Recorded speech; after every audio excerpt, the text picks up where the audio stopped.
میں نے چونکہ شمال کی جانب سفر کرنا تھا اس لیے مجھے اتنی تگ و دو نہیں کرنی پڑی تھی۔ بس قطبی ستارے کو دیکھا، ہاتھ کی مدد سے 12 ڈگری کے فاصلے کا اندازہ کیا اور چل پڑا۔ قطبی ستارے کے علاوہ کسی دوسرے ستارے کو سمت برقرار رکھنے کے لیے زیادہ دیر نہیں چنا جا سکتا، کیونکہ ستاروں کا اپنا سفر جاری رہتا ہے، اس لیے ہر آدھے گھنٹے بعد پہلے والے ستارے کو چھوڑ کر دوسرا چننا پڑتا ہے۔ میں گاہے گاہے شب دید اینک میں بھی جھانک کر دائیں بائیں کے علاقے کو دیکھ لیتا تھا۔ چلتے وقت حد الوسع میری کوشش یہی تھی کہ میرے پاؤں کی آواز پیدا نہ ہو۔ گو اس طرح میری رفتار کافی سست ہو گئی تھی، مگر کبھی نہ پہنچنے سے دیر سے پہنچنا بہت بہتر تھا۔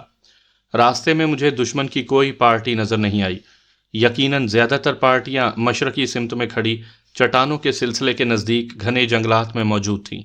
درختوں کا سلسلہ ختم ہونے کے قریب ہوا تو میری رفتار مزید سست ہو گئی اور میں قریباً رینگ رینگ کر آگے بڑھنے لگا۔ اندھیرے کو ختم کرنے کے لیے روشنی اپنے رخ سے آہستہ آہستہ نقاب سرکا رہی تھی۔ جھاڑیوں کی آخری لائن کے قریب میں لیٹ گیا۔ میرے سامنے وہی خشک نالہ تھا جسے دشمن سفید نالے کے نام سے پکارتا تھا۔ اسی نالے کی دوسری جانب میں نے دشمن کے سریش نامی آدمی کو ہلاک کیا تھا۔ مل گجے اندھیرے میں مجھے دور سے 2 ہیولے اپنی طرف بڑھتے ہوئے نظر آئے۔ ان کے انداز سے ظاہر تھا کہ وہ دونوں سنتری ہیں۔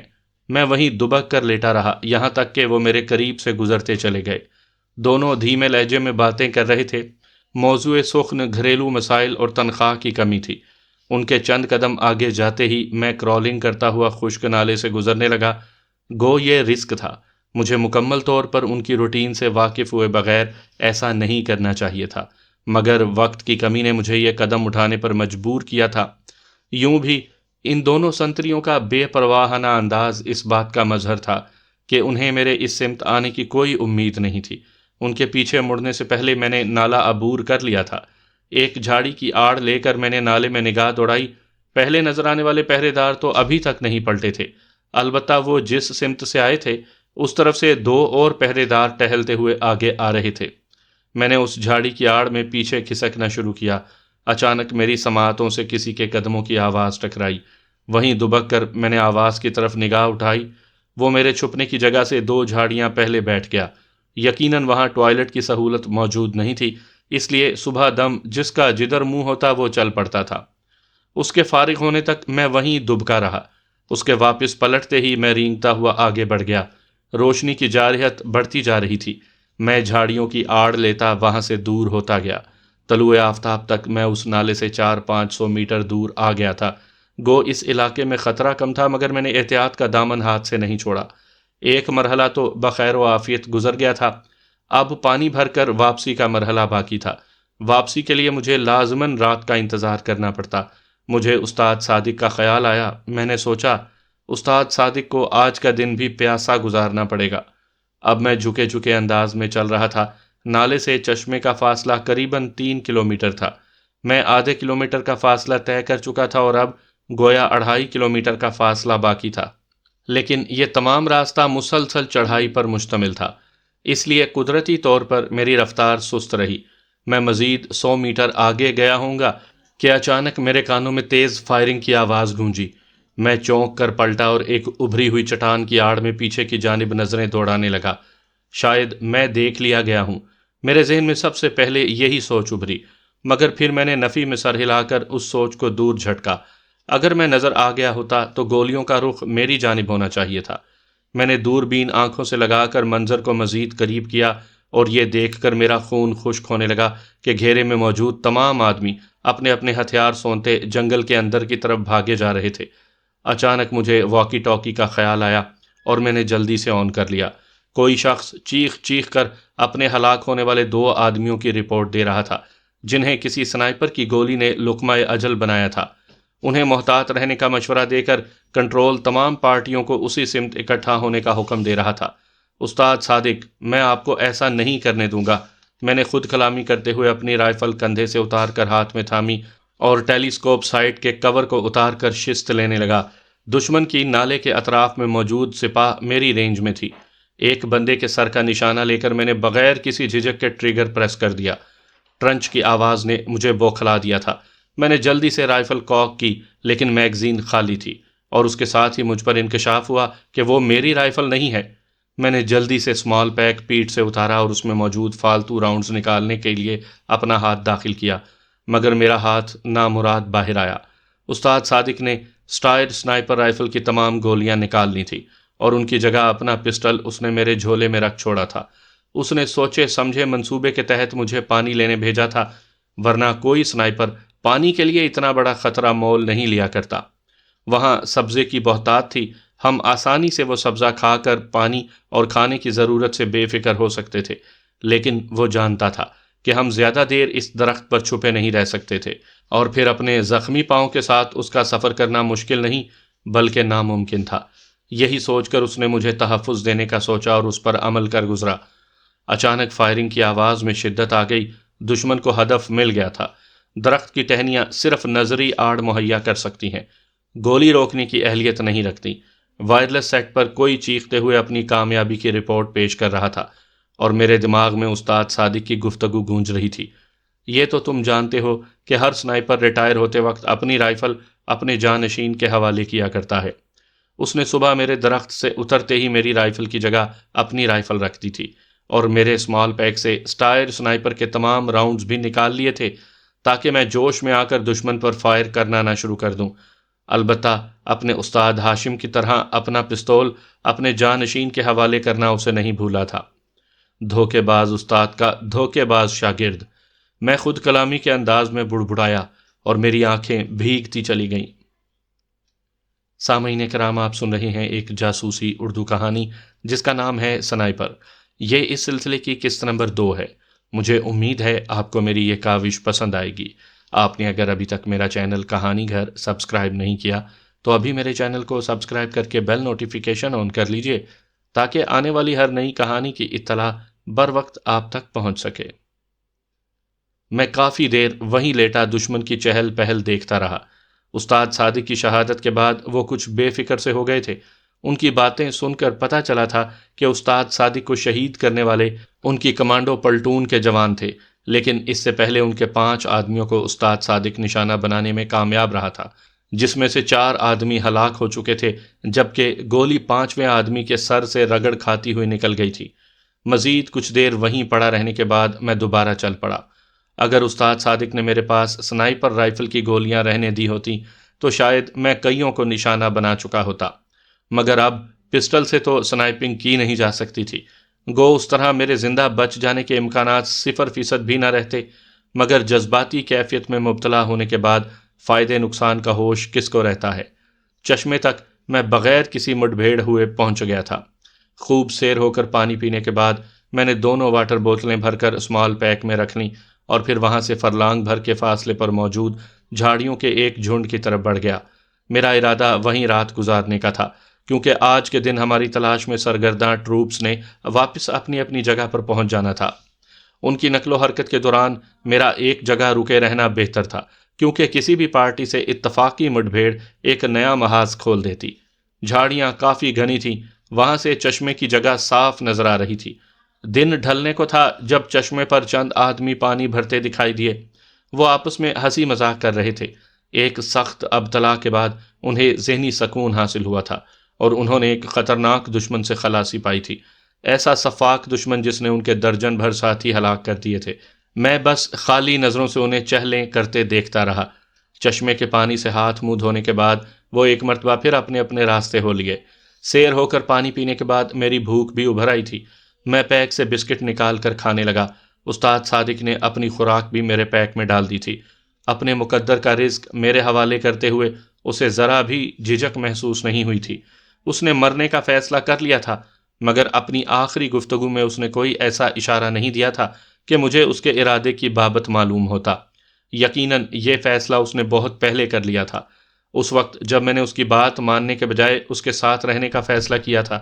اپنے استاد ہاشم کی کہانی سنانے کا مقصد مجھے اپنی موت کے لیے ذہنی طور پر تیار کرنا تھا۔ دوران ٹریننگ اس نے اپنے کئی تجربات ہمارے گوش گزار کیے تھے، مگر اپنی زندگی کا سب سے اہم واقعہ اس نے ایسے حالات میں سنایا تھا جب وہ خود اپنے استاد کی راہ پر چلنے کا ارادہ کر چکا تھا۔ وہ رات میں نے انہی جھاڑیوں میں استاد صادق کی یادوں سے لڑتے گزار دی۔ صبح صادق کے قریب میں اپنی کمین گاہ سے نکلا اور چشمے کی طرف بڑھ گیا۔ کیا پتہ راستے میں پانی ملنا بھی تھا یا نہیں۔ میں نے واٹر بوتل میں رات کے وقت ہونے والی کمی پوری کی اور اپنے راستے ہو لیا۔ چلتے وقت میں نے واکی ٹاکی سیٹ بھی آن کر لیا، مگر پہلے والی فریکوینسی پر خاموشی چھائی ہوئی تھی۔ فریکوینسی بدل کر بھی میں نے سن گن لینے کی کوشش کی، مگر کوئی ایسی بات سننے میں ناکام رہا جو مجھے احتیاط پر مجبور کر سکتی۔ ایک دو جگہ پر روزمرہ کی عام گفتگو سنائی دی۔ 2-3 پوسٹوں سے لالی سیکٹر بیس کو صبح کے سب اچھا کی رپورٹ دی جا رہی تھی۔ واپسی کے لیے میں نے پہلے والا راستہ استعمال نہیں کرنا تھا۔ لالی سیکٹر کی بیس کے نیچے پہنچ کر میں جنوب کی سمت میں سیدھا نکلتا چلا گیا۔ نالا عبور کر کے جنگل میں گھسنے کی کوشش میں نے نہیں کی تھی۔ سورج کے طلوع ہونے تک میں لالی سیکٹر بیس سے قریباً 2 کلومیٹر آگے نکل گیا تھا۔ روشنی ہونے کے ساتھ میری رفتار آہستہ ہو گئی تھی۔ میں پوری طرح کیموفلاج تھا۔ گلی سوٹ نے مجھے جھاڑیوں کا حصہ بنایا ہوا تھا۔ آگے جا کر نالا تنگ ہو گیا۔ میرے داہنی جانب پہاڑی سلسلہ تھا، جبکہ بائیں طرف جنگل تھا اور درختوں کے اختتام پر سیدھی کھڑی چٹانوں کا ایک سلسلہ پھیلا تھا۔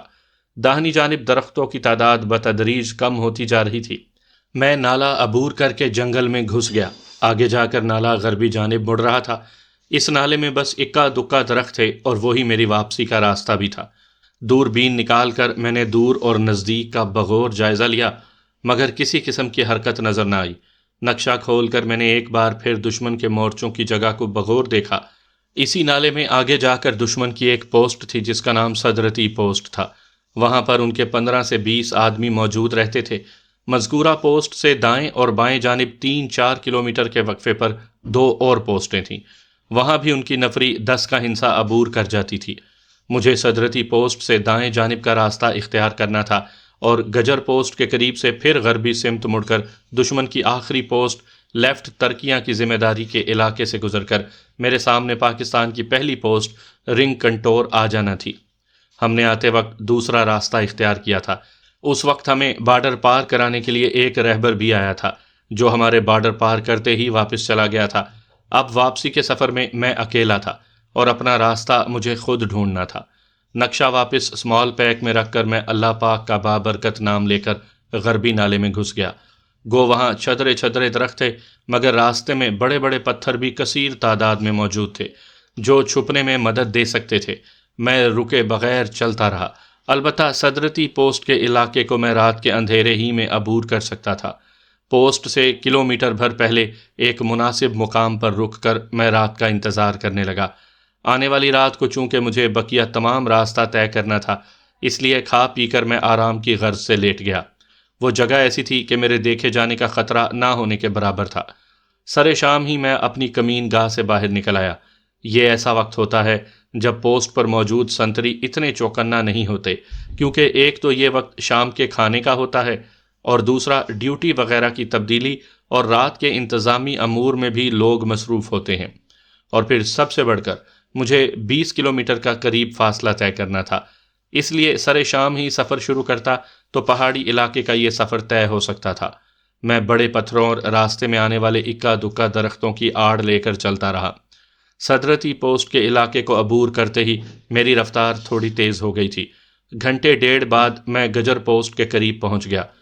وہاں سے نالا سیدھا آگے نکلتا چلا گیا جبکہ میں غربی سمت کو مڑ گیا۔ آگے چڑھائی تھی، میری رفتار کافی سست ہو گئی۔ آکسیجن کی کمی کے باعث اس علاقے میں تیز رفتاری سے حرکت کرنا مشکل ہوتا ہے، خاص کر اس وقت جب بندہ چڑھائی چڑھ رہا ہو۔ رات 2 بجے کے قریب میں دشمن کی آخری پوسٹ لیفٹ ترکیاں کی حدود میں پہنچ گیا۔ وہ علاقہ خطرناک تھا کیونکہ ایسی پوسٹ پر جو دشمن کے بالکل سامنے ہو، اس پر ڈیوٹی والے سپاہی بہت چوکس ہوتے ہیں، اور ہندو تو اس معاملے میں یوں بھی بہت ڈرپوک ہیں، اور ڈر کی وجہ سے ان کا ڈیوٹی پر موجود جوان سست نہیں ہو پاتا، جبکہ پاک آرمی کے جوان دلیری کی وجہ سے عموماً بے پرواہ ہوتے ہیں۔ میں ڈھلان عبور کر کے نسبتاً اونچائی پر پہنچا۔ نقشے کے مطابق لیفٹ ترکیاں پوسٹ وہاں سے 200 گز آگے تھی۔ اسمال پیک سے نائٹ ویژن سائٹ نکال کر میں نے آنکھوں سے لگائی، مگر اتنے فاصلے سے میں صرف پوسٹ کے خد و خال ہی دیکھ سکا، کوئی اور نقل و حرکت مجھے دکھائی نہ دی۔ میں آگے بڑھ گیا۔ اس مرتبہ میں بقدر 100 گز پوسٹ سے پہلے رکا اور ایک پتھر کی آڑ لے کر پوسٹ کا جائزہ لینے لگا۔ پاکستان کی طرف سے وہ پوسٹ ڈھلان کی آڑ میں بنائی گئی تھی اور رہائشی علاقے کو پاکستان کی طرف سے دیکھا جانا ممکن نہیں تھا۔ البتہ سنتریوں کی دید بانی کے لیے جو 2 مورچے بنائے گئے تھے وہ بخوبی دیکھے جا سکتے تھے۔ نائٹ سائٹ سے میں نے ارد گرد کے علاقے کا جائزہ لیا۔ پوسٹ کے علاقے کو عبور کرنے کے بعد ایک نالہ شروع ہو رہا تھا، مگر اس نالے میں سفر کرنا اس لیے بھی مخدوش تھا کہ ایسے راستوں پر دشمن نے بارودی سرنگیں لگائی ہوتی ہیں۔ گو ضروری نہیں ہوتا کہ ہر آدمی کا قدم بارودی سرنگ پر پڑے، لیکن ایسی جگہوں پر خطرہ مول لینا وہ بھی بڑے دل گردے کا کام ہوتا ہے۔ ہمیشہ کی معذوری کون گوارا کر سکتا ہے، بلکہ بعض اوقات تو بارودی سرنگ انسان کی جان بھی لے لیتی ہے۔ ایک بار میری آنکھوں کے سامنے ہمارا ایک ساتھی شہید ہوا تھا۔ وہ بیچارہ غلطی سے اپنی فوج کے لگائے ہوئے بارودی قطعے میں گھس گیا تھا، اور اس کی بدقسمتی کہ جیسے ہی اس کے پاؤں کے نیچے بارودی سرنگ پھٹی وہ اچھل کر پیچھے گرا اور اگلی بارودی سرنگ عین اس جگہ پھٹی جہاں اس کا سر زور سے زمین سے ٹکرایا تھا۔ بعد میں ہم نے بڑی مشکل سے اس کی لاش کو وہاں سے نکالا تھا۔ ساری صورتحال کا جائزہ لے کر جو لایا عمل مجھے سوجا وہ یہی تھا کہ میں اس پوسٹ کو بائی پاس نہیں کر سکتا تھا۔ پوسٹ کے دائیں بائیں جو چڑھائیاں تھیں انہیں کوہ پیمائی کے سامان کے بغیر عبور کرنا ناممکن تھا۔ کوئی اور راستہ اختیار کرنے کے لیے مجھے دوبارہ پیچھے جانا پڑتا اور دشمن کے علاقے میں یوں آزادانہ حرکت مجھے پھنسا سکتی تھی۔ آخر ایک فیصلے پر پہنچ کر میں خطرہ مول لینے کو تیار ہو گیا۔ منصوبہ بناتے ہی میں ایک بار پھر دشمن کے مورچوں کو تاڑنے لگا۔ 2:30 بجنے میں چند منٹ ہی رہتے تھے۔ مجھے امید تھی کہ سنتریوں کی بدلی آنے والی ہوگی۔ 2:30 میری گھڑی بجا رہی تھی۔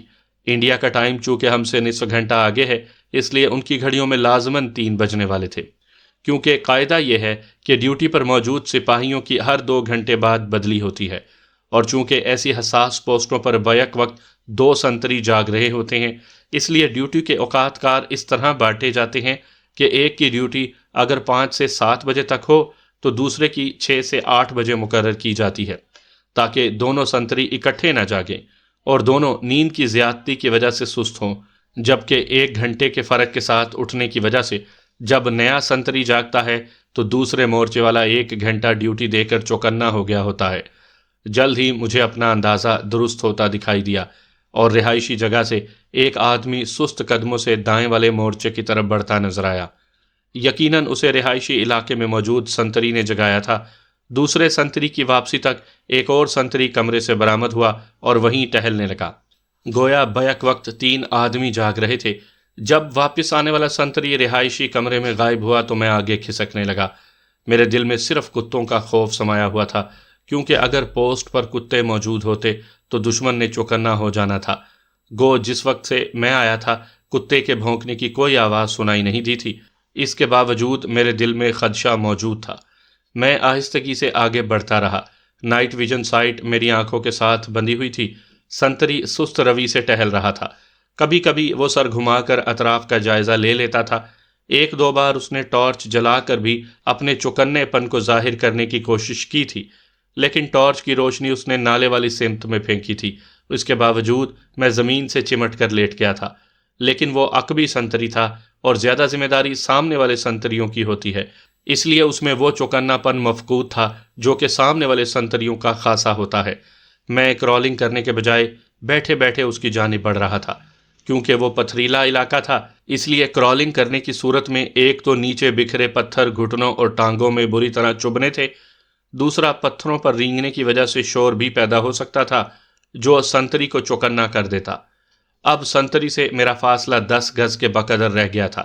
میں نے پسٹل پہلے سے تیار کر کے بیلٹ میں اڑسا ہوا تھا۔ پسٹل ہاتھ میں لے کر میں نے سنتری کے مڑنے کا انتظار کیا۔ جیسے ہی وہ مڑا میں کھڑا ہو کر دبے قدم اس کے پیچھے چلنے لگا، اور جب میں بالکل اس کے قریب پہنچ گیا تب اسے آنے والی مصیبت کا احساس ہوا۔ اس نے پیچھے مڑنے کی کوشش کی، مگر میں نے ایک دم اس کے ساتھ لپٹتے ہوئے اس کے منہ پر ہاتھ رکھ لیا۔ اس نے تڑپ کر مجھے خود سے جھٹکنا چاہا، مگر اس وقت تک میں پسٹل اس کی کن پٹی سے لگا کر ٹریگر دبا چکا تھا۔ ہلکی سی ٹھک ہوئی اور اس کی کھوپڑی میں روشن دان کھل گیا۔ اس کا پھڑکتا ہوا بدن ساکت ہونے لگا۔ میں نے اسے آہستہ سے زمین پر لٹا دیا۔ پہلا مرحلہ بخوبی مکمل ہو گیا تھا۔ میں نے وقت دیکھا، 3:20 تھے، گویا اگلے سنتری نے 10 منٹ کے بعد ڈیوٹی پر اٹھنا تھا۔ میں نے جلدی سے گلی سوٹ اتار کر سائڈ پر پھینکا اور سنتری کے بدن سے چادر اتار کر لپیٹ لی۔ اس کے پاس پڑی ٹارچ بھی میں نے اٹھا کر اپنے پاس رکھ لی۔ 3:30 ہوتے ہی میں دھڑکتے دل کے ساتھ بائیں والے مورچے کی طرف بڑھ گیا۔ نائٹ ویژن سائٹ میں نے دوبارہ اسمال پیک میں ڈال لی تھی۔ چادر میں نے اس طرح لپیٹی تھی کہ میرا چہرہ بھی چھپ گیا تھا۔ تو آ گیا ہے دلچیت؟ جو ہی میں مورچے کے دروازے پر پہنچا، اندر موجود سنتری بے صبری سے مستفسر ہوا۔ 2 گھنٹے اس سردی میں جاگ کر یقیناً وہ گرم رضائی میں جانے کے لیے بے چین تھا۔ میں نے ٹارچ جلا کر اس کے چہرے پر روشنی پھینکی۔ اس نے چہرہ سائڈ پر کرتے ہوئے کہا، یار اسے تو آف کر۔ اور یہ آخری الفاظ تھے جو اس کے ہونٹوں سے ادا ہوئے تھے۔ گلاک پسٹل کی مزل سے نکلنے والی چند گرام سیسے نے اس کی کھوپڑی میں کھڑکی بنا دی تھی۔ وہ لہرا کر نیچے گرا۔ مورچہ اتنا بڑا نہیں تھا۔ نیچے گرتے ہوئے دیوار کے ساتھ کھڑی 2 رائفلیں بھی نیچے گر گئی تھیں۔ ان رائفلوں کے گرنے سے اچھا خاصا شور ہوا تھا۔ تھوڑا زور سے پھینکو، شاید توڑنے میں کامیاب ہو جاؤ، ساتھ والے مورچے سے مزاحیہ انداز میں پکارا گیا۔ دونوں مورچوں کے درمیان 20 گز کے قریب فاصلہ تھا۔ اس کے باوجود اسے رائفلز کے نیچے گرنے کا شور سنائی دے گیا تھا۔ میں اس کی بات کا جواب دیے بغیر باہر نکلا اور سرعت سے دوسرے مورچے کی طرف بڑھا۔ اس نے آواز بلند پوچھا، خیریت تو ہے نا؟ یقیناً اسے میرے قدموں کی آہٹ سنائی دے رہی تھی۔ اس مرتبہ بھی میں خاموش رہا۔ اوئے جواب تو دو نا، اس نے جھنجھلاتے ہوئے باہر جھانکا۔ اس وقت تک میں بالکل قریب پہنچ چکا تھا۔ میرے پاس تو بس ایک ہی جواب ہے، کہتے ہوئے میں نے ٹارچ روشن کر کے اس کی کھوپڑی میں گولی جھونک دی۔ اس نے تھوڑا جھک کر باہر جھانکا تھا۔ گولی لگتے ہی منہ کے بل گر گیا، اس طرح کہ اس کا بالائی دھڑ مورچے سے باہر اور ٹانگیں مورچے کے دروازے میں تھیں۔ میں اس کے جسم پر پاؤں رکھ کر اندر داخل ہوا۔ ٹارچ روشن کر کے میں نے جائزہ لیا۔ 2 G2 رائفلیں، ایک کلاشنکوف اور ماؤنٹ پر لگی وکرس گن نظر آ رہی تھی۔ مورچے کے سامنے والے ہول میں مجھے thermal imaging night vision sight دکھائی دی۔ اسے آن کر کے میں باہر نکل آیا۔ وہاں سے ہماری پوسٹ قریباً 400 میٹر کے فاصلے پر تھی، لیکن یہ ہوائی فاصلہ تھا، ورنہ لیفٹ ترکیاں سے ہماری پوسٹ رنگ کنٹور پر جانے کے لیے ایک ڈھلان عبور کرنا پڑتی، جس کے باعث یہ فاصلہ 1000 میٹر کے قریب بن جاتا۔ رنگ کنٹور پر مجھے پاک فوج کا دلیر جوان ٹہلتا ہوا نظر آ رہا تھا۔ تھرمل امیجنگ میں یہ خصوصیت ہے کہ یہ دوربین کی طرح کافی دور تک دکھاؤ مہیا کرتی ہے۔ اس کا اندرونی نظارہ بلیک اینڈ وائٹ ہوتا ہے، جس میں ہر جاندار کالے یا سفید رنگ میں دکھائی دیتا ہے۔ وہاں مزید رکے رہنا وقت کا ضیاع تھا۔ تھرمل امیجنگ سائٹ گلے میں لٹکا کر میں لیفٹ ترکیاں کی سامنے والی ڈھلان اترنے لگا۔ اترائی کافی سخت تھی، چونکہ راستہ بنا ہوا نہیں تھا، اس لیے اندھیرے میں گرنے کا بھی اندیشہ تھا۔ میں نے بے دھڑک ٹارچ جلا دی۔ مجھے معلوم تھا کہ پاک فوج کے جوان نے فوراً اس طرف متوجہ ہو جانا ہے، اور وہی ہوا۔ ٹارچ جلائے مجھے چند سیکنڈ ہی ہوئے تھے کہ رنگ کنٹور کی جانب سے ٹارچ کا اشارہ آنے لگا، گویا وہ آنے والے کو متنبہ کر رہا تھا۔ جواباً میں نے بھی ٹارچ کا رخ اس کی جانب کر کے 2-3 دفعہ اشارہ دیا تاکہ اسے پتہ چل جائے کہ میں بے خبری میں نہیں آ رہا۔ نیچے اترتے ہی 100 میٹر کے قریب ہموار میدان سا تھا، جہاں بارودی سرنگی قطع بچھا کر کانٹے دار تار سے اس کی حد بندی ظاہر کی گئی تھی۔ جنیوا کنونشن کے مطابق کسی بھی ملک کی سپاہ جب سرنگی قطع لگاتی ہے تو اسے قانوناً اس قطعے کو کانٹا دار تار سے ظاہر کرنا پڑتا ہے، لیکن ہندو بنیا نیچ ذہنیت کا مالک ہے۔ اسے ایسے اصول و ضابطے کی کیا پرواہ۔ بھارتی آرمی پہاڑی علاقے میں حد بندی کے علاوہ بھی بہت سی جگہوں پر بارودی سرنگیں بچھا کر رکھتی ہے، جس کی زد میں عموماً سول لوگ یا جانور وغیرہ آ جاتے ہیں۔ وہ بارودی قطع عبور کرنے کے لیے مجھے چند 100 گز کا چکر کاٹنا پڑا۔ بارودی قطعے کی بائیں طرف کی حد بندی کے ساتھ قدرتی طور پر بڑے بڑے پتھر پڑے تھے کہ جہاں بارودی سرنگ لگانا ہی ممکن نہیں تھا۔ میں انہی پتھروں پر چل کر آگے بڑھتا گیا۔ بارودی قطعے کے سامنے گچھا دار تار، جسے کنسرٹینا وائر کہتے ہیں، لگی ہوئی تھی۔ اسمال پیک سے وائر کٹر نکال کر میں نے تار کو کاٹ کر راستہ بنایا اور آگے بڑھ گیا۔ ٹارچ بجھانے کی کوشش میں نے نہیں کی تھی۔ رنگ کنٹور پر اس وقت 2 ٹارچوں کی روشنی نظر آ رہی تھی۔ یقیناً سنتری نے گارڈ کمانڈر کو بھی اطلاع کر دی تھی۔ اپنی طرف کی رکاوٹوں کو عبور کرنے کے بعد میں رنگ کنٹور سے 50 میٹر کے فاصلے پر تھا جب مجھے زوردار انداز میں پکارا گیا، رک! میں سنتری کے حکم کے بمعجب رک گیا۔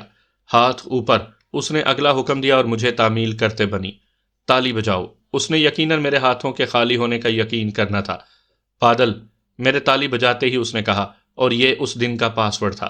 میں خاموش رہا کیونکہ مجھے پاس ورڈ معلوم نہیں تھا۔ 3، اس مرتبہ اس نے فگر پوچھا تھا۔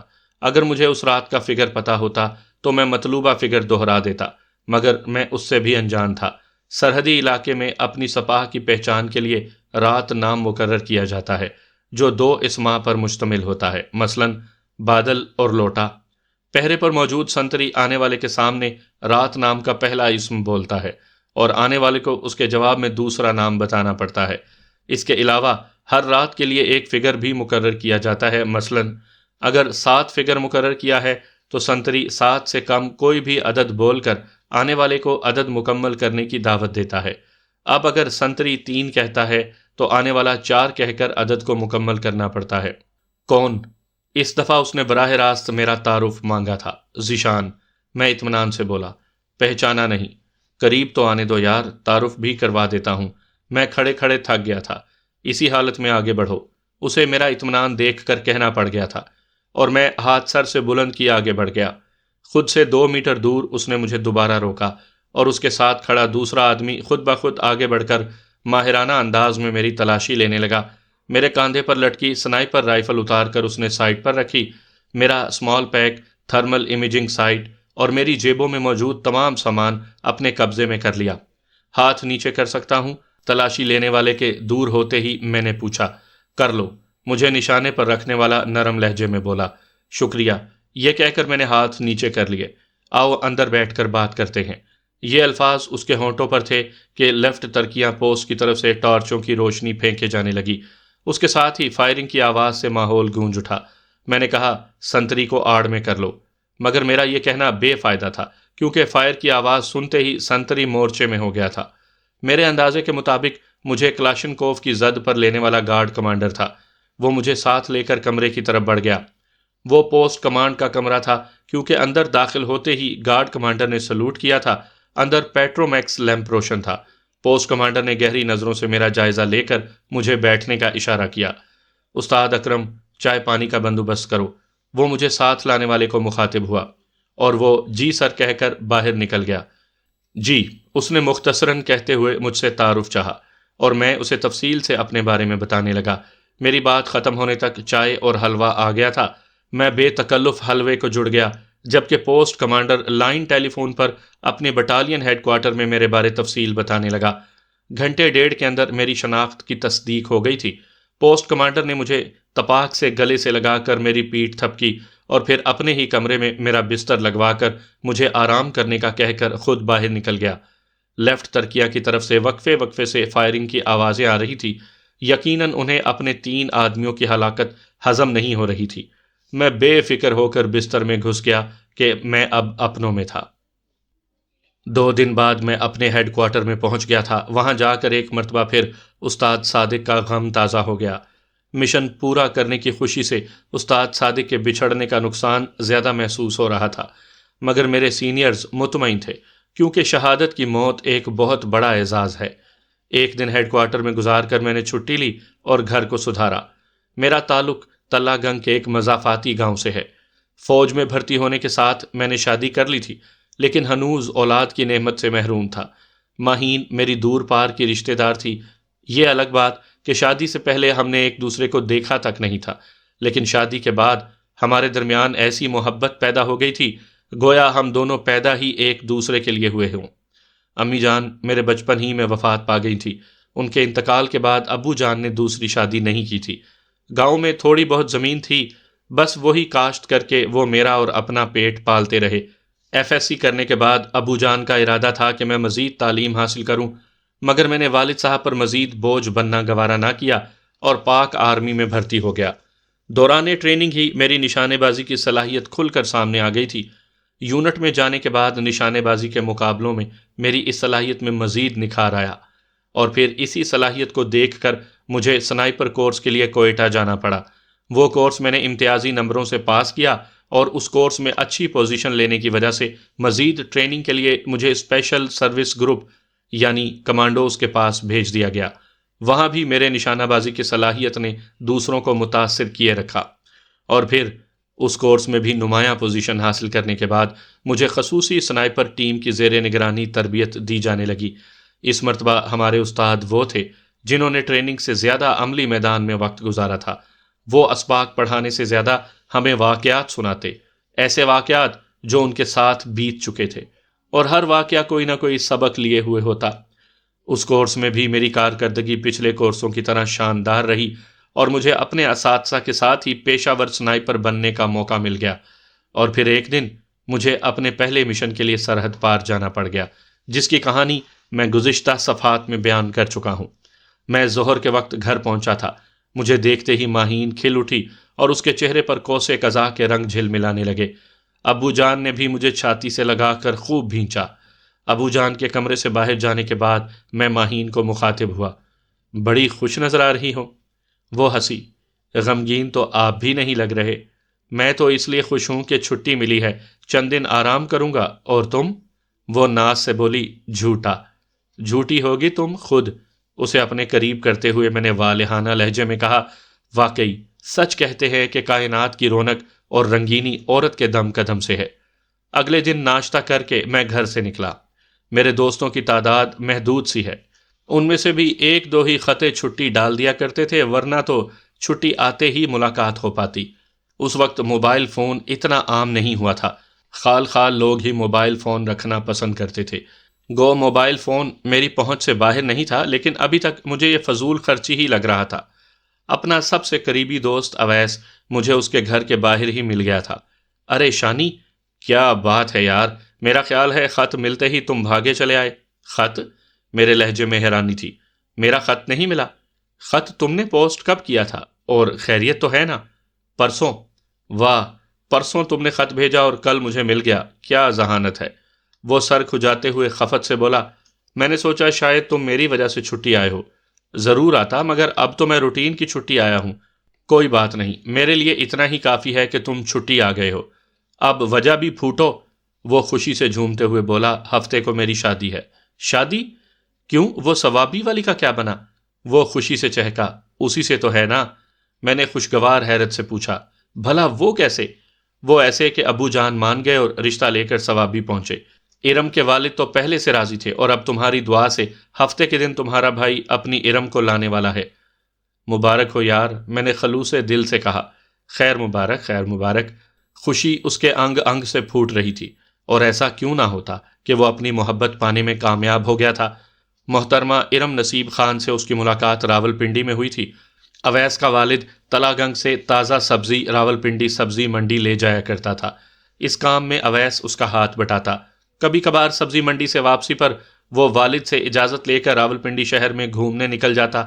ایک بار راولپنڈی راجہ بازار میں بہنوں کے لیے شاپنگ کرتے ہوئے اس کی نظر ارم پر پڑ گئی، جو اپنی والدہ کے ساتھ شاپنگ کے لیے آئی ہوئی تھی۔ ارم کا والد نصیب خان پاک آرمی میں حوالدار تھا، اور اس نے اپنی فیملی راولپنڈی ہی میں رکھی ہوئی تھی۔ ارم کو دیکھتے ہی اویس پہلی نظر میں اس پر فدا ہو گیا تھا، اور پھر اپنی شاپنگ بھول کر ماں بیٹی کے تعاقب میں ہو لیا۔ عورت ذات اس معاملے میں بہت حساس ہوتی ہے۔ ارم خوبصورت تھی، بازار میں گھورنے والوں کی کمی بھی نہیں تھی کہ یہ مرد کی اوباش فطرت کا خاصہ ہے، مگر کسی کا یوں مسلسل گھورنا اور پیچھا کرنا اس کی نظروں سے اوجھل نہ رہ سکا۔ پہلے پہل تو وہ گھبرائی، مگر اویس کی آنکھوں میں جو جذبہ حویدہ تھا اسے پہچانتے ہی وہ شانت ہو گئی۔ اویس بھی اچھا خاصا خوش شکل ہے۔ جلد ہی ارم بھی اس میں دلچسپی لینے لگی، اور جب اس کی ماں خریداری کی طرف متوجہ ہوتی تو وہ اپنی دلکش مسکراہٹ اویس پر نچھاور کرنے لگتی۔ حوصلہ پا کر اویس نے تعاقب کا سلسلہ جاری رکھا۔ جب وہ ماں بیٹی واپس ہوئیں تو وہ بھی ان کے پیچھے ہو لیا۔ جس سوزوکی میں وہ بیٹھیں وہ اس کے پیچھے لٹک گیا۔ آخری سٹاپ کا کرایہ دے کر وہ اس جگہ اتر گیا جہاں وہ ماں بیٹی اتری، اور جب وہ ایک کوارٹر میں داخل ہوئیں تو ایک عجیب پاگل پن کے ساتھ اس نے دروازے پر دستک دے دی۔ نصیب خان باہر نکلا تو اویس نے چند منٹ بات کرنے کی اجازت مانگی، اور پھر اپنا مکمل تعارف کروا کر بتا دیا کہ اس نے آج اس کی بیٹی کو بازار میں دیکھا اور اس کا تعاقب کرتے ہوئے یہاں تک پہنچا ہے، اور اب اگر نصیب خان اجازت دے تو وہ اپنے والد کو اس کے پاس بھیج دے۔ نصیب خان اس کی بات سن کر ششدر رہ گیا تھا۔ کسی پٹھان کے سامنے اس بات کا اعتراف کہ وہ اس کی بیٹی اور بیوی کا تعاقب کرتے ہوئے اس کے گھر تک پہنچا ہے، بڑے حوصلے، جرأت اور دلیری کی بات تھی۔ مگر عشق عجیب چیز ہے، اس کے دامن میں بزدلی جگہ نہیں پا سکتی۔ نصیب خان چند لمحے تو کچھ بولنے کے قابل نہ رہا، اور پھر فقط اتنا کہہ سکا، جوان پتہ بھی ہے کیا کہہ رہے ہو؟ جی سر۔ اویس نے سعادت مندی سے کہا، میں آپ کی بیٹی کو اپنی عزت بنانے کے لیے آیا ہوں، آپ منع کر دیں گے تو واپس لوٹ جاؤں گا، اور اس کے بعد اگر مجھے کبھی یہاں دیکھ لیا تو جو چور کی سزا وہ میری سزا۔ دیکھو جوان، آپ بہت بڑی جرت کا اظہار کر چکے ہیں، میری سمجھ میں کچھ نہیں آ رہا کہ کیا کہوں، اور پھر میں روایتی باپ بھی نہیں ہوں کہ بیٹی کی مرضی جانے بغیر اس کی شادی کر دوں۔ آپ پوچھ لیں بیٹی سے، یقیناً وہ میرے تعاقب سے بے خبر نہیں رہی ہوگی۔ اور نصیب خان نے بھی اسے ششدر کر دیا، اس نے بھی اسی وقت بیٹی کو بیٹھک میں بلا لیا اور پشتو کے بجائے اردو میں اس سے پوچھا کہ آیا وہ اویس کو جانتی ہے؟ اس نے نفی میں سر ہلانے پر اکتفا کیا۔ اس نے آج تمہیں بازار میں دیکھا ہے اور اب اپنے والد صاحب کو یہاں لانا چاہتا ہے، کیا میں اسے والد کو بلانے کی اجازت دے دوں؟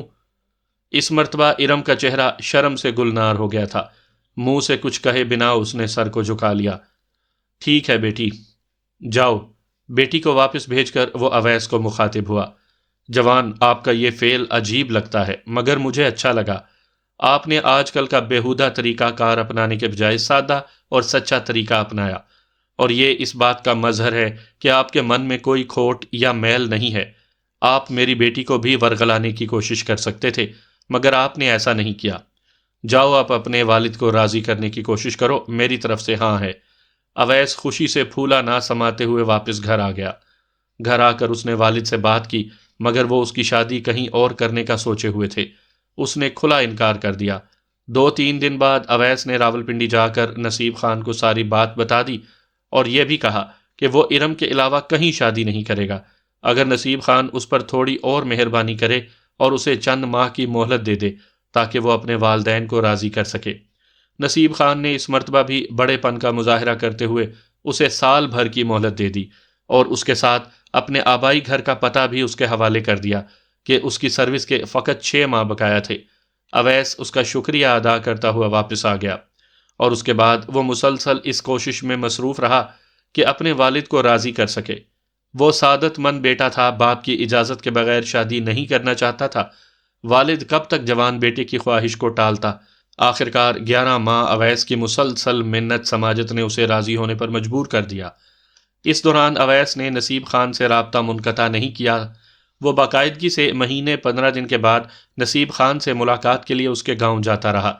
نصیب خان کا تعلق صوابی کے مشہور گاؤں شیوا سے تھا، اور جب وہ ریٹائر ہو کر اپنے گاؤں چلا گیا تو وہاں بھی اس کا آنا جانا لگا رہا، اور اب وہ مجھے کامیابی کی نوید سنا رہا تھا۔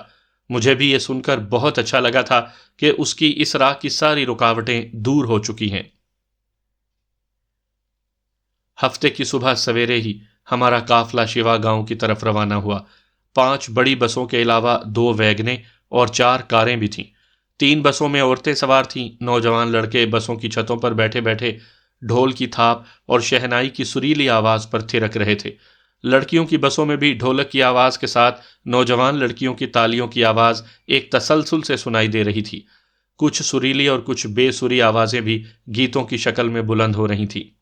اویس کے تمام دوست ایک ہی ویگن میں بیٹھے تھے۔ صوابی شہر سے گزرتے ہوئے ہم 8:30 بجے کے قریب شیوا پہنچ گئے تھے۔ شیوا صوابی سے قریباً کوئی 20-22 کلومیٹر دور ہے اور کافی بڑا گاؤں ہے، بلکہ اسے شہر کہنا ہی مناسب ہوگا۔ پٹھانوں نے روایتی مہمان نوازی کا مظاہرہ کرتے ہوئے بارات کے لیے بہت اچھا انتظام کیا ہوا تھا۔ سب سے پہلے مہمانوں کی تواضع موسم کی مناسبت سے ٹھنڈے مشروبات سے کی گئی اور اس کے بعد نکاح پڑھایا گیا۔ نکاح کے اختتام پر کھانے کا بندوبست کیا گیا تھا۔ پرتکلف کھانے کے بعد رخصتی ہونا تھی، مگر اس سے پہلے دلہن والوں نے ایک چھوٹی سی شرط رکھ دی کہ رخصتی اس وقت ہوگی جب دلہا یا اس کے دوستوں میں سے کوئی فائر کے ذریعے مطلوبہ ہدف کو نشانہ بنائے گا۔ اویس کے دوستوں نے بڑی خوشی سے یہ شرط قبول کی اور میدان میں اتر آئے۔ گاؤں کے نزدیک ہی ایک چھوٹی سی پہاڑی موجود تھی۔ دلہن والے بارات کو لے کر پہنچ گئے۔ گو نصیب خان جوان لڑکوں کو منع کرتا رہا کہ یہ طریقہ پٹھانوں میں رائج ہے، پنجاب میں اس کا کوئی تصور نہیں، مگر جوان اس کی کہاں سننے والے تھے۔ سب سے زیادہ پرجوش اس کا سگا بھتیجا تھا جو اویس ہی کا ہم عمر تھا۔ لگتا تھا ارم کی شادی سے اسے کوئی خاص تکلیف پہنچی تھی اور اب اس کا کچھ نہ کچھ تدارک وہ بارات کی بے عزتی کر کے چکانا چاہتا تھا۔ پہاڑی کی بنیاد میں آس پاس کی زمین سے تھوڑی ابری ہوئی جگہ پر ایک مربع فٹ کا ایک شیشہ لگایا گیا تھا اور قریباً 300 میٹر دور سے اسے نشانہ بنانا تھا۔ اس شیشے کو ہٹ کرنے کے لیے آپ لوگوں کے پاس 10 گولیاں ہیں۔ رحمت خان نے فخریہ انداز میں ایک کلاشنکوف دولہا کی طرف بڑھائی۔ آپ خود فائر کرنا چاہیں یا آپ کا کوئی دوست اپنی مہارت کا ثبوت دینا چاہے، یہ آپ پر منحصر ہے، لیکن اگر 10 گولیوں میں نشانہ نہ بنا سکے تو پھر دلہن لینے کے لیے آپ کو کل آنا پڑے گا، اور یہ ہماری روایت ہے۔ نہیں، یہ روایت ہمارے پنجابی بھائیوں پر لاگو نہیں ہوتی۔ نصیب خان نے جلدی سے اپنے بھتیجے کی تردید کی۔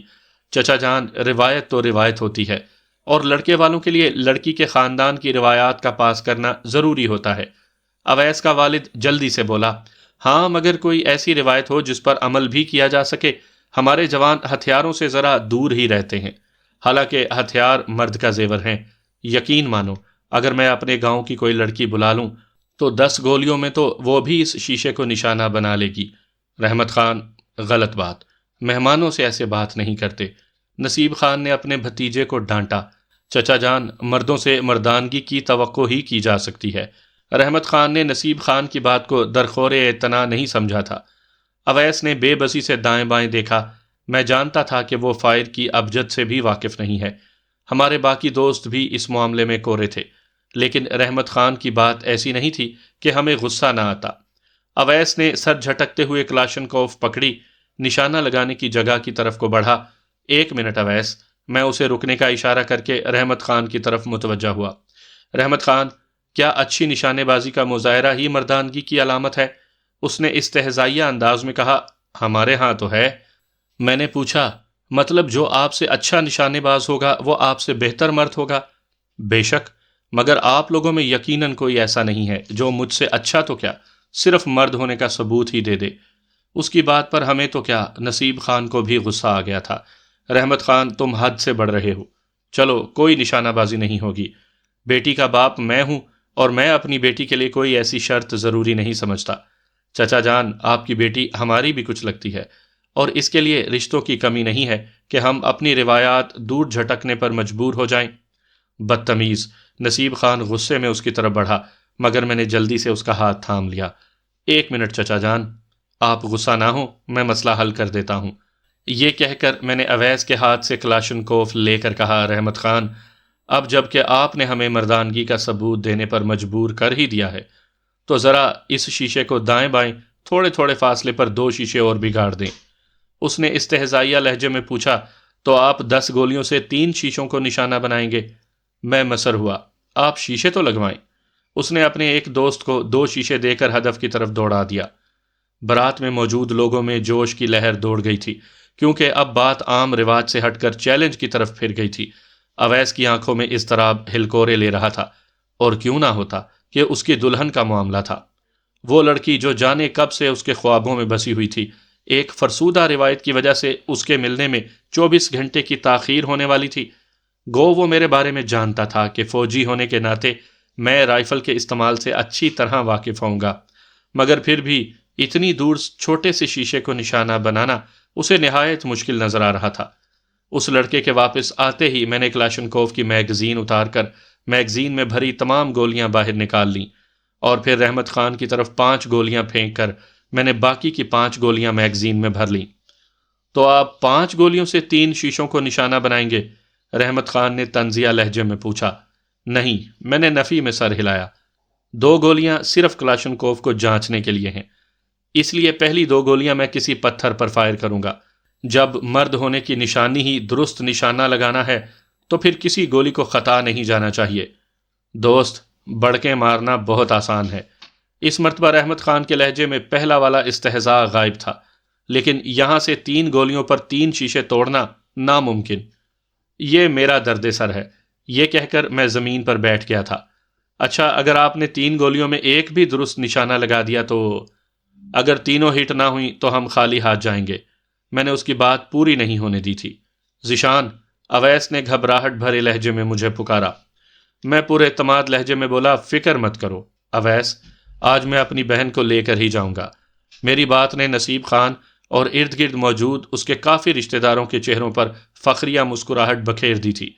اگر میری اپنی رائفل ہوتی تو یہ ہدف نہایت آسان تھا، مگر کسی دوسرے کی رائفل سے ہدف کو نشانہ بنانا نہایت مشکل ہوتا ہے۔ 300 گز کا فاصلہ ایک سنائپر کے لیے نہ ہونے کے برابر ہے، لیکن رائفل نشانہ بازی میں بہت اہم کردار ادا کرتی ہے۔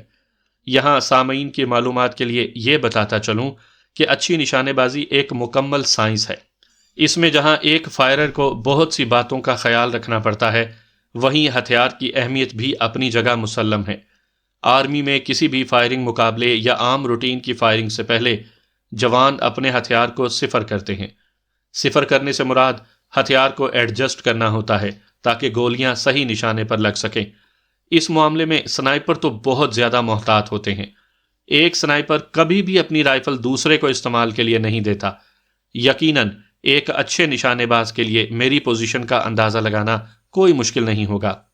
خیر، مجھے اپنے تجربے پر بھروسہ تھا۔ میں نے 100 گز دور پڑے ایک چھوٹے سے پتھر پر نشانہ باندھا اور سانس روکتے ہوئے ٹریگر دبا دیا۔ گولی پتھر کے دائیں کونے پر لگی تھی، اس وجہ سے پتھر 1 گز بائیں جانب جا پڑا، گویا کلاشنکوف دائیں مار کر رہی تھی۔ میں نے دوبارہ اسی پتھر کے بائیں کونے پر نشانہ باندھا۔ اس مرتبہ گولی پتھر کے درمیان میں لگی اور پتھر 2 ٹکڑوں میں بٹ گیا۔ میں نے پیچھے مڑ کر رحمت خان کی آنکھوں میں آنکھیں ڈال کر کہا، پہلے دائیں طرف والا شیشہ، پھر درمیانی اور آخر میں بایاں، اور سامنے مڑ کر نشانہ سادھنے لگا۔ سب سے اچھی بات یہ تھی کہ اس وقت ہوا بالکل ساکن تھی، ورنہ ہوا فائر پر بہت زیادہ اثر ڈالتی ہے۔ سونے پہ سہاگا کہ سورج بھی میری پیٹھ پیچھے چمک رہا تھا، جو نشانے بازی کو مزید تقویت دیتا ہے۔ کلاشنکوف کی ریئر سائٹ پر 1200 تک رینج لگائی جا سکتی ہے، مگر ایک انسانی آنکھ ٹیلیسکوپ یا کسی دوسرے خارجی ذریعے کے بغیر 300 سے 400 میٹر تک صحیح نشانہ لگانے کی صلاحیت رکھتی ہے۔ ہتھیار بھی عموماً اسی نہج پر تیار کیے جاتے ہیں۔ 300 میٹر کے بعد شستی نقطہ اور گولی کے ملاپ میں فاصلہ بڑھنے لگتا ہے۔ یوں تو گولی بہت زیادہ فاصلے تک جا سکتی ہے، مگر نشانے کی درستی نشانے باز کے منتخب کیے گئے فاصلے تک ہوتی ہے۔ مثلاً اگر آرمی میں زیادہ استعمال ہونے والی رائفل G3 کو دیکھیں تو اس کی کارکردگی رینج 300 میٹر ہے۔ اگر اسی 3G کے ساتھ ٹیلیسکوپ سائٹ لگا دیں تو اس کی کارکردگی رینج 600 میٹر ہو جاتی ہے، جبکہ G3 کی گولی 3.5 کلومیٹر تک ایک انسان کی جان لے سکتی ہے۔ لیکن 3.5 کلومیٹر تک گولی کو منتخب ہدف تک پہنچانا ناممکن ہے، بلکہ کارگر رینج کے بعد ہدف کا تعین گولی خود کرتی ہے۔ گو بہت پرانے فائرر کارگر رینج کے بعد 100-200 میٹر تک اپنے تجربے سے کچھ نہ کچھ اندازہ لگا کر ضرور کامیاب فائر کر لیتے ہیں، مگر یہ ان کا ذاتی تجربہ ہوتا ہے، عام لکھائی پڑھائی میں یہ بات نہیں آتی۔ کلاشنکوف کی کارگر رینج بھی 300 میٹر ہے۔ پتھر کو نشانہ بنانے کے لیے میں نے 100 میٹر کی رینج لگائی تھی۔ شیشہ چونکہ 300 گز دور تھا، اس لیے میں نے 300 کی رینج لگا کر ریئر سائٹ کی وی سے فرنٹ سائٹ کی ٹپ کو دیکھتے ہوئے شیشے کے بائیں کنارے کا نشانہ باندھا۔ میں زمین کے اوپر بیٹھا تھا اور میری کوہنیاں اپنے گھٹنوں پر ٹکی ہوئی تھیں۔ ہتھیار کو ہدف کے متوازی تھامتے ہوئے میں نے سانس روکا اور ٹریگر کو آرام سے پریس کر دیا۔ دھماکے کی آواز کے ساتھ دائیں شیشے کی کرچیاں ہوا میں بکھر گئی تھیں۔ وہاں موجود افراد کے لبوں سے تحسین آمیز آوازیں بلند ہوئیں۔ اپنی پوزیشن بدلے بغیر میں نے کلاشنکوف کی مزل کو تھوڑا بائیں گھمایا اور ٹریگر دبا دیا۔ درمیانی شیشے کی کرچیاں پہلے والے شیشے کے ساتھ مکس ہو گئیں، اور پھر تیسرے فائر کے ساتھ میں نے تیسرا شیشہ بھی توڑ دیا۔ لوگوں نے تحسین آمیز نعرہ بلند کیا۔ سب سے پہلے اویس میرے قریب آ کر مجھ سے لپٹ گیا تھا۔ شکریہ شانی، اس نے جذبات سے بوجھل آواز میں کہا۔ اس کے بعد نصیب خان اور پھر لوگوں کا تانتا بن گیا تھا۔ اچھا نشانے باز پٹھانوں کے لیے ہیرو کی مانند ہوتا ہے، کیونکہ ہتھیار سے پٹھان کی محبت اس کے خون میں شامل ہے۔ رحمت خان نے بھی پھیکے دل سے میری تعریف کی تھی۔ وہ مجھ سے مروب تو ہو گیا تھا، مگر اس کے ساتھ اس کی آنکھوں میں میرے لیے نفرت کا پیغام بھی صاف پڑھا جا سکتا تھا۔ خیر، مجھے اس سے کچھ لینا دینا تو تھا نہیں کہ میں اس کی نفرت یا محبت کو خاطر میں لاتا۔ گو اسے کہنے کے لیے میرے پاس کافی ذخیرہ الفاظ موجود تھا، مگر اس کے منہ پر تھپڑ مارنے کے لیے میری نشانے بازی کا عملی مظاہرہ ہی کافی رہا۔ اس کے بعد وہ ہماری روانگی تک مجھے نظر نہیں آیا تھا۔ ایک صاحب نے نزدیک آ کر میری پیٹھ تھپ تھپاتے ہوئے کہا، بھائی صاحب، آج تو آپ نے یوسف خان کی طرح لڑکی والوں کی منہ مانگی شرط پوری کی ہے۔ مجھے یوسف خان کی کہانی کا تو علم نہیں تھا، مگر میں نے ہنس کر اس کا شکریہ ضرور ادا کر دیا تھا۔ دلہن کو اس کی رشتہ دار عورتیں پکڑ کر باہر لائیں اور کار میں بٹھانے لگیں۔ دوسری عورتیں اور مرد بھی بسوں وغیرہ میں بیٹھنے لگ گئے تھے۔ میں اپنی ویگن کی طرف بڑھنے ہی لگا تھا کہ اچانک مجھے اپنے کاندھے پر کسی کے ہاتھ کا دباؤ محسوس ہوا۔ میں نے مڑ کر دیکھا، ایک عمر رسیدہ بزرگ کھڑے تھے۔ السلام علیکم بابا جی، میں نے جلدی سے مسافے کے لیے ہاتھ بڑھایا۔ مجھے اندازہ تھا کہ وہ میری نشانے بازی پر مجھے سراہنے والا کوئی ہوگا، کیونکہ کافی انجان آدمیوں نے بڑی محبت اور چاہت سے میری پیٹھ تھپکنے کے ساتھ مجھ سے بڑی چاہت سے معانقہ بھی کیا تھا، مگر جب اس بوڑھے نے لبوں کو جنبش دی تو میں ششدر رہ گیا تھا۔ بیٹا، بہت مایوس کیا آپ نے، اس نے افسوس بھرے انداز میں سر ہلایا۔ وہ کیسے بزرگو؟ میرے لہجے میں حیرانی کے ساتھ طنز کی بھی آمیزش تھی۔ وہ مدبرانہ لہجے میں گویا ہوا، بیٹا، جسے آپ اپنے تئیں کارنامہ سمجھ رہے ہو، میرے نزدیک ایک نو آموز کے درمیانے درجے کی کاروائی ہے۔ عام لوگوں کا سراہنا اپنی جگہ، مگر آپ ایمانداری سے بتائیں، جب پتھر پر پہلی گولی چلانے کے ساتھ آپ کو یہ پتہ چل گیا تھا کہ گولی کس طرف کو جا رہی ہے، تو دوسری گولی چلانے کا فائدہ؟ یہ سراسر اس بات کو ظاہر کر رہا ہے کہ آپ میں خود اعتمادی کی کمی ہے۔ ہوا بھی ساکن تھی، روشنی آپ کے موافق، پھر دوسری گولی کیوں ضائع کی؟ سنائپر کے لیے ایک گولی کی کتنی اہمیت ہوتی ہے، کیا یہ بتانے کی ضرورت ہے؟ پھر آپ نے پہلے شیشے کے درمیان میں گولی ہٹ کی، دوسرے شیشے پر یہ گولی دائیں کنارے پر لگی اور تیسرے شیشے پر یہ گولی بائیں کنارے پر لگی۔ میں خود قریب جا کر دیکھ کر آیا ہوں۔ یہ کون سی سنائپنگ ہے؟ سراسر اناڑی پن ہے۔ اور پہلی گولی کے بعد ہر دفعہ نیا نشانہ لیتے ہوئے آپ نے 10 سے 15 سیکنڈز ضائع کیے۔ اگلا نشانہ 1 سے 2 سیکنڈ کے اندر لے لینا چاہیے تھا، جبکہ سنائپر رائفل کے برعکس آپ کے ہاتھ میں کلاشنکوف تھی، جو کہ آٹومیٹک ہتھیار ہے۔ اس بوڑھے کی باتوں نے مجھے ایک دم احساس دلا دیا کہ میں کسی اہل فن کے سامنے کھڑا ہوں۔ اس کا مشاہدہ غضب کا تھا۔ یقیناً ایک ہی رائفل سے فائر کرنے والے اچھے فائرر کی گولیاں ایک ہی جگہ پر لگنی چاہیے تھی، اور نشانے کو یقینی بنانے کے لیے میں نے واقعی عام حالت کے برعکس زیادہ وقت لگایا تھا۔ میں نے خفیف لہجے میں جواب دیا، آپ بالکل ٹھیک کہہ رہے ہیں سر۔ وہ کیا کہتے ہیں، اندھوں میں کانا راجا، تو بس وہی مثال مجھ پر فٹ بیٹھتی ہے۔ مجھے کیا معلوم تھا کہ کوئی استاد یہاں موجود ہے؟ اگر پتہ ہوتا تو ضرور احتیاط کرتا۔ گو اس کے بعد بھی آپ میری غلطیاں ڈھونڈ لیتے، مگر یہ یقینی بات ہے کہ ایسی صورت میں غلطیوں کی تعداد میں تھوڑی کمی ضرور ہوتی۔ بیٹا، ہمیشہ یاد رکھو، ایک سنائپر کے لیے ضروری ہے کہ وہ جب بھی ٹریگر پریس کرے، یہ سوچ کر کرے کہ اس کے پاس آخری گولی ہے، جو نشانے پر لگنے کی صورت ہی میں اس کا مشن پایہ تکمیل تک پہنچ سکتا ہے۔ ویسے سر، آپ کو کیسے پتا چلا کہ میں سنائپر ہوں؟ میں متجسس ہوا۔ وہ ہنسا، جس نے عمر کا بہترین حصہ اس شغل میں بتایا ہو۔ یہ سوال اس کا مذاق اڑانے ہی کے مترادف ہے۔ آپ کا نام جان سکتا ہوں سر؟ آج کل مجھے عمر دراز خان کہتے ہیں، ویسے کبھی اسرائیل ثانی کہہ کر پکارا جاتا تھا۔ کیا؟ میں نے بے ساختہ اس کے ہاتھ تھام کر چوم لیے۔ وہ میرے استادوں کے استادوں کا بھی استاد تھا۔ اس وقت پاک آرمی میں سنائپنگ کے لیے G3 پر ٹیلی سکوپ سائٹ لگا کر استعمال کیا جاتا تھا۔ وہ G3 رائفل سے 600 میٹر تک بھی ایک آدمی کے عین دونوں آنکھوں کے درمیان گولی مارنے کی صلاحیت رکھتا تھا۔ آج کی جدید سنائپر رائفل سے تو ایک نو آموز بھی 600 میٹر پر ہدف کو آسانی سے نشانہ بنا سکتا ہے، مگر G3 رائفل سے 600 کے فاصلے پر کسی آدمی کو نشانہ بنانا بہت بڑا کمال تھا، کجا یہ کہ اس کے سر میں گولی ماری جائے۔ 200 اور 300 میٹر کے فاصلے سے وہ ٹارگٹ پر کوئی بھی نام لکھ لیتا تھا۔ اس کی کہانیاں آج تک سنائپرز میں زبان زد عام تھیں۔ وہ کبھی اپنے مشن کو ادھورا چھوڑ کر نہیں لوٹا تھا۔ استاد ہمیں بتاتے تھے کہ وہ اڑتی ہوئی مکھی کو بھی نشانہ بنا سکتا تھا۔ وہ ہمارے لیے ہیرو کا درجہ رکھتا تھا۔ ریٹائرڈ ہونے کے بعد وہ بظاہر گمنام ہو گیا تھا، مگر اس کے شاگرد اور پھر شاگردوں کے شاگرد آج تک اس کے کارناموں اور اس کے نام کو زندہ رکھے ہوئے تھے۔ آپ مجھے جانتے ہیں؟ اس کے ہونٹوں پر مدھم سی مسکراہٹ ابھری، جس میں غرور کے بجائے انکساری چھپی تھی۔ میں نے فرط عقیدت سے کہا، آپ میرے ہیرو ہیں سر، بلکہ میرے کیا، ہم سب کے ہیرو ہیں۔ آپ لوگوں کی محبت ہے بیٹا۔ اسی وقت اویس نے مجھے آواز دی، ذیشان، ہم بس تمہارا ہی انتظار کر رہے ہیں۔ اچھا سر، اجازت دیں۔ میں نے ایک مرتبہ پھر اس کے دونوں ہاتھوں کو تھام کر چوما، میں انشاءاللہ جلد ہی آپ کو ملنے دوبارہ آؤں گا۔ ضرور بیٹا، اس نے مجھے کھینچ کر چھاتی سے لگایا اور میرے ماتھے پر بوسہ دیتے ہوئے بولا، لگتا ہے تم میرا ریکارڈ توڑ دو گے۔ اس نے اپنائیت سے مجھے آپ کے بجائے تم کہا تھا، جو مجھے بہت اچھا لگا تھا۔ مشکل ہے سر، میں نے نفی میں سر ہلایا۔ ہاں البتہ کوشش ضرور کروں گا۔ گڈ، اور جب ملنے آنا تو وہ میرا مکان ہے۔ اس نے تھوڑی دور موجود ایک سفید رنگ کے پختہ مکان کی طرف اشارہ کیا۔ میں شکریہ کہہ کر منتظر کھڑی وین کی طرف بڑھ گیا۔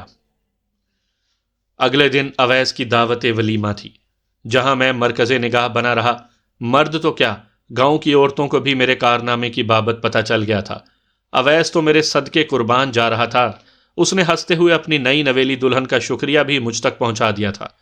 بس یار، اللہ پاک نے عزت رکھ لی، میں نے انکساری سے اس کی بات کا جواب دیا۔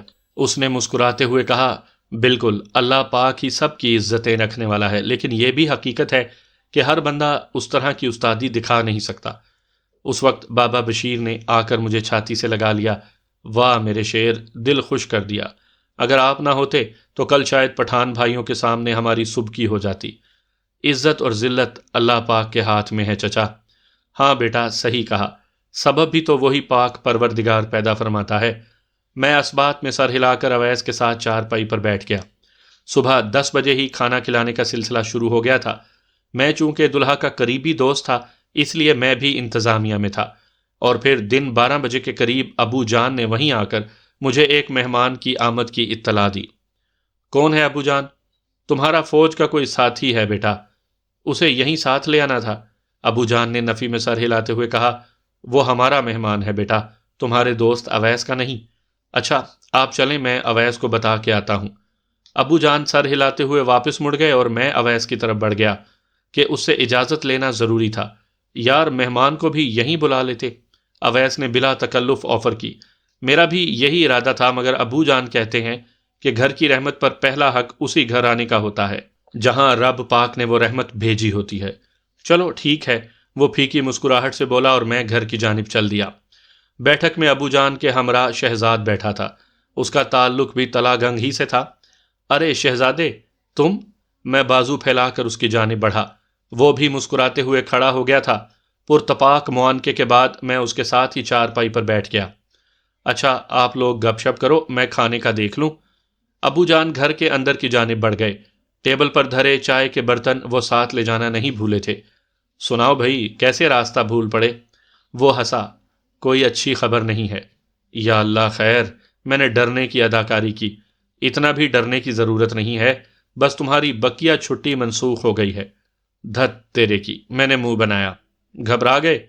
نہیں، بہت خوش ہوں، میں نے طنزیہ لہجے میں جواب دیا۔ وجہ نہیں پوچھو گے؟ نہیں، پہلے چھٹی کی منسوخی کی خبر تو ہضم کر لوں۔ اب اتنا بھی خراب نہیں ہے تمہارا ہاضمہ۔ اچھا پھوٹو، تمہارے پیٹ میں درد ہو رہا ہوگا۔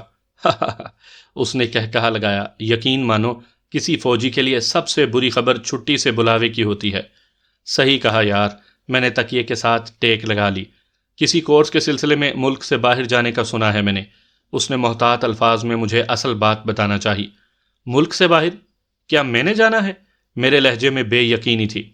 2 نشانے باز جائیں گے اور ان کا انتخاب کارکردگی کی بنیاد پر ہوگا۔ تو 2 بندوں کے جانے کا میری چھٹی سے کیا تعلق؟ کل سے تمام لوگوں کی 2 ہفتوں کی پری ٹریننگ شروع ہو رہی ہے۔ ٹریننگ کے اختتام پر اچھی کارکردگی دکھانے والے 2 سنائپرز امریکہ جائیں گے۔ وہاں پر دوسرے ممالک سے بھی کچھ سنائپرز آ رہے ہیں۔ اس اکٹھ میں پہلا ہفتہ تو رینج ماسٹر کی سائٹ کے بارے میں جانکاری مہیا کرنے کے متعلق ہوگا۔ اس کے بعد 8 ہفتوں کا سنائپر کورس ہے، جس میں کارکردگی کی بنیاد پر سرٹیفکیٹ بھی جاری کیے جائیں گے، اور یقیناً ہر ملک چنے ہوئے افراد ہی بھیجے گا، اور یہی کوشش ہمارے کمانڈر کی بھی ہے۔ مگر یار، رینج ماسٹر تو برطانیہ کا ہتھیار ہے، میں نے حیرانگی سے پوچھا۔ ان دنوں رینج ماسٹر نئی پاکستان آرمی میں وارد ہوئی تھی۔ یہ ایک لانگ رینج اور بڑے کیلیبر والی سنائپر رائفل ہے، اور اپنی ٹیلیسکوپ سائٹ کی مدد سے کوئی بھی اچھا نشانے باز اس سے 1.5 سے 2 کلومیٹر تک کسی انسان کو نشانہ بنا سکتا ہے۔ اپنے بڑے کیلیبر کی وجہ سے اسے افراد کے علاوہ میٹیریل کے خلاف بھی استعمال کیا جا سکتا ہے۔ ہاں، مگر لیف پورڈ سائٹ ایک امریکن کمپنی کی ایجاد ہے، اس نے میری معلومات میں اضافہ کیا۔ جانا کب ہے؟ بتایا تو ہے 2 ہفتوں کی ٹریننگ کے بعد جن افراد کا انتخاب ہوگا وہی جائیں گے، شاید ہفتہ ایک مزید کاغذی کارروائی وغیرہ میں لگ جائے۔ مطلب 2 ہفتوں بعد مجھے بقیہ چھٹی مل جائے گی؟ اس نے حیرانگی سے پوچھا۔ کیوں، تم نہیں جانا چاہتے؟ میرے چاہنے سے کیا ہوگا یار، کئی پرانے سنائپر موجود ہیں، وہ ہمیں آگے تھوڑا بڑھنے دیں گے۔ وہ خلوص سے بولا، کوشش کرو، تم جا سکتے ہو، خوش فہمی ہے تمہاری۔ نہیں، خوش فہمی ہمیشہ اپنے بارے ہوا کرتی ہے، اس نے کہا۔ اسی وقت ابو جان کھانے کے برتنوں کے ساتھ اندر داخل ہوئے۔ میں گھبرا کر کھڑا ہو گیا۔ ابو جان مجھے آواز دے لی ہوتی، میں نے جلدی سے برتن ان کے ہاتھ سے پکڑ لیے۔ کوئی بات نہیں بیٹا، ابو جان نے مسکرا کر کہا، یہ کون سا بھاری بوجھ ہے، چند روٹیاں اور ڈونگا بھر سالن ہی تو ہے۔ بات وزن کی نہیں، احساس کی ہے ابو جان۔ مجھے نادم دیکھ کر ابو جان نے تسلی دیتے ہوئے کہا، مہمان کے لیے لایا ہوں بیٹا، آپ بھی آئے نا۔ انہیں واپس جاتے دیکھ کر میں نے کہا، میں کھا چکا ہوں، میں بھی آپ کا ساتھ نہیں دے سکتا۔ کھانے کے برتن شہزاد کے سامنے دھرتے ہوئے میں صاف گوئی سے بولا، کیوں ڈائٹنگ کر رہے ہو یا بھابھی کی اجازت نہیں؟ میں ولیمے سے آ رہا ہوں، کیا کوئی گنجائش ہو سکتی ہے؟ یقیناً نہیں، یہ کہہ کر وہ کھانے کو جڑ گیا، مگر اس دوران اس کی زبان نہیں رکی تھی۔ یار شانی، تمہارا نشانہ بہت اچھا ہے اور سنائپنگ میں نشانے کی بہت اہمیت ہوتی ہے۔ اچھا ایک اور بات بتاؤں؟ مجھے استاد عمر دراز سے ملاقات یاد آئی۔ کل اپنے دوست کی اویس کی شادی کے سلسلے میں ہم ثوابی گئے تھے، وہاں اتفاق سے استاد عمر دراز سے ملاقات ہو گئی۔ عمر دراز؟ میں ہنسا۔ تم اسے اسرائیل ثانی کے نام سے جانتے ہوگے۔ کیا؟ یعنی وہ ایک حقیقی کردار ہے؟ اس نے چبائے بغیر نوالا نگلتے ہوئے حیرانی سے پوچھا۔ اس کی حیرانی بجا تھی۔ استاد عمر دراز کے اتنے زیادہ قصے ہم نے سنے تھے کہ ہمیں وہ افسانوی کردار لگتا تھا۔ بالکل، جواباً میں نے ملاقات کی ساری تفصیل دہرا دی۔ اس نے بے ساختہ مجھے داد دیتے ہوئے کہا، واہ، اس کا مطلب ہے جناب کی نشانے بازی کی شہرت پنجاب سے خیبر پختونخوا تک پھیل چکی ہے۔ شہرت کہاں یار، استاد عمر دراز نے میرے شیخی کے غبارے سے ایسی ہوا نکالی کہ اب تو شرمندگی ہو رہی ہے۔ بے وقوف ہو تم، اس جیسے اہل فن کا تمہاری نشانے بازی پر بات کرنا ہی تمہارے لیے باعث فخر ہے۔ صحیح کہا، میں نے اس بات میں سر ہلایا۔ ویسے وہ دکھنے میں کیسا ہے؟ درمیانی قد و قامت کا ہے، قریباً میرے جتنا ہی قد ہوگا۔ کبھی موقع ملا تو ملاقات کو چلیں گے۔ انشاءاللہ ضرور، میں نے کہا۔ واپسی کا کیا ارادہ ہے؟ اپنی کہو۔ جمعے کو آیا تھا اور آج ہی واپسی ہے۔ ٹھیک ہے، بس اڈے پر میرا انتظار کرنا، اکٹھے چلیں گے۔ اور اس نے کھانے سے ہاتھ کھینچتے ہوئے اس بات میں سر ہلا دیا۔